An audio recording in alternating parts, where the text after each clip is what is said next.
So there's been a post doing the rounds online from ESPN UK saying the Wolves 2020-21 season team, the streets will never forget. But it was a very forgettable season. It was the season where Raul Jimenez got a head injury. We ended up coming 13th.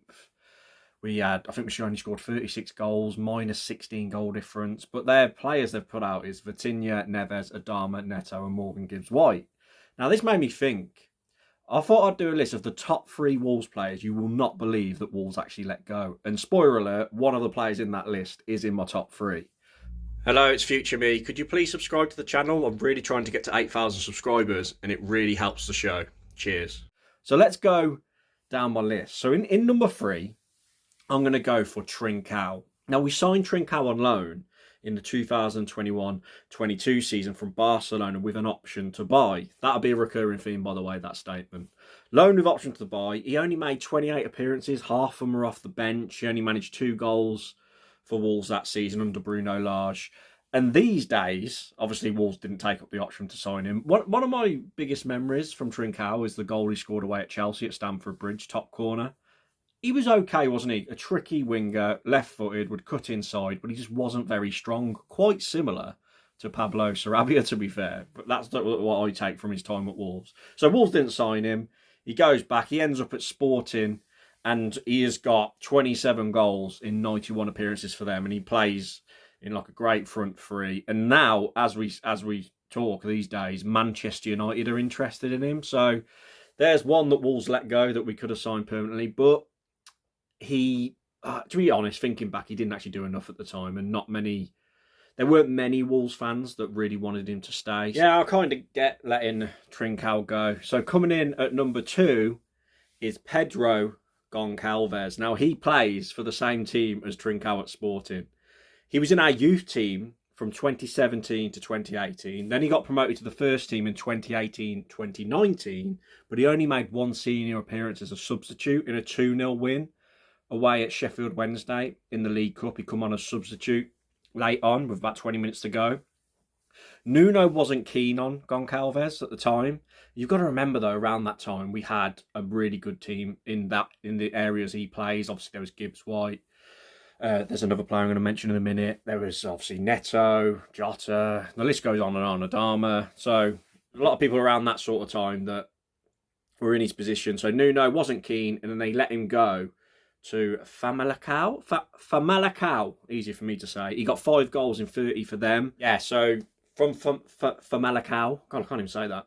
He spent a year there, 5 goals in 30, and then these days he's actually smashing it for Sporting. He's got 61 goals in 131 appearances, and he plays in a front 3 with Trincao, who we were just speaking about, and Gyökeres. And Gyökeres, the striker, is someone that we were actually linked with when he left Coventry. Wolves were very, very heavily linked. And the rumour is that Jeff Shee wasn't in the country to secure the deal, so he ended up not coming to us.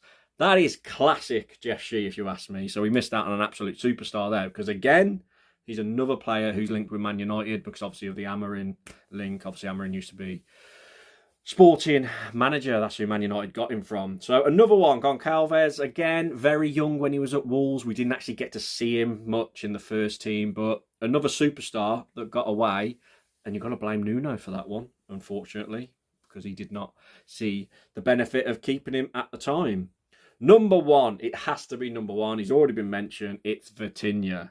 Now, we got Vitinha on loan in the 2020-21 season, loaned from Porto, with an option to buy again. The option to buy him on this one was for 20 million euros.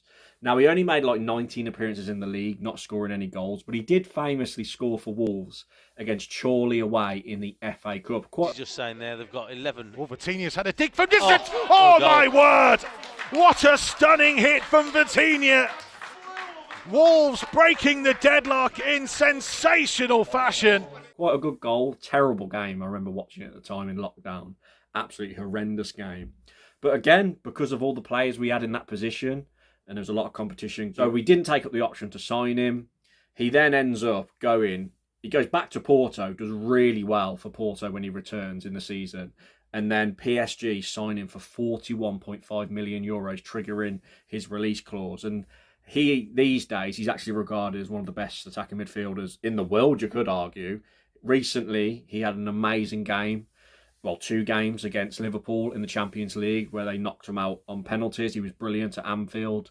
A lot of people were talking about that online. And he's won trophies with PSG. And yeah, he's an absolute will beater these days. So out of all of them, for me, this is the big one. But again, looking back, I never remember. I didn't think at the time, like, oh my God, we've got rid of an absolute gem here. Like, I can't believe they've let him go. Because, as mentioned, we have so many players in his position. But that was another Nuno one.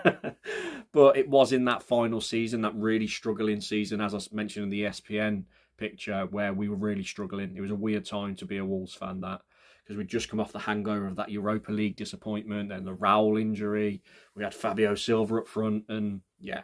So 3 players that you can't believe actually play for Wolves, and a lot of people who don't support Wolves probably didn't even realise they actually did, who have now gone on to be absolutely fantastic players at their current clubs. Other mentions, Gibbs-White, we know the story with that one. Similar to Vitinha, a lot of players in his position. Didn't really work out under Nuno or Bruno Lage. Ended up leaving. Best for all parties, really. Doing amazing now. Obviously, England international these days. Jota, Neto, not really. I think everyone knows they played for Wolves. But yeah, good careers for Wolves before they left. Vitinha, amazing player. Still can't believe he actually played for Wolves, to be fair. But obviously, a lot of people know he did. Raul and Adama are another 2 I thought I'd mention. But yeah, everybody knows they did well for Wolves. But the 3 I've mentioned in my top 3, if there's anyone else you can think of who, like, wow, I can't believe they play for Wolves and doing amazing now, comment them down below. But I'm struggling to think. Is there anyone? Off the top of my head right now, I probably will think of one watching this back. But yeah, comment your thoughts down below. Would that be your top 3 players you could not believe played for Wolves in the modern era? So yeah, please like the video. Please comment your thoughts on everything mentioned. And my next video will be a preview for the next Premier League game. I'm so glad it's back because I've been bored this international break, I've got to be honest. Please subscribe. And yeah, I'll catch you for that video. Cheers, everyone.